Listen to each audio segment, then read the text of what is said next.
Hey everyone, in today's video I'm gonna show you how to fix Hamster Kombat unable to log in. But before we start, make sure to like this video and subscribe to our channel so you don't miss any of our tutorials. And now let's get into it. So the first thing that you're gonna need to check is your network. If you're using mobile data, check if it's activated, or if you're using Wi-Fi, make sure that you're connected to a stable one. Then try to log in Hamster Kombat. If that didn't work, then you're gonna have to check if your Telegram app is updated. To do that, open up the Play Store app and then press onto search in the bottom right hand corner of your screen. Then go to the search box on the top of the page and type in Telegram. Then press enter.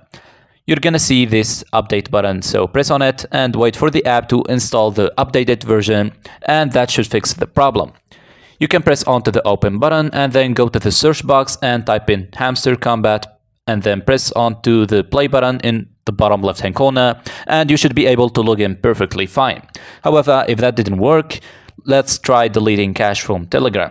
And to do that, you can come back a screen and then press onto the menu icon in the top left hand corner and then press onto the settings option from the menu.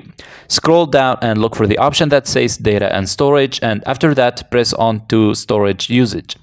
You can finally tap onto the clear cache button down here, and that's it. So try every method on the video and one of them should fix the login in Hamster Kombat problem. Thank you guys for watching this video and see you in the next one.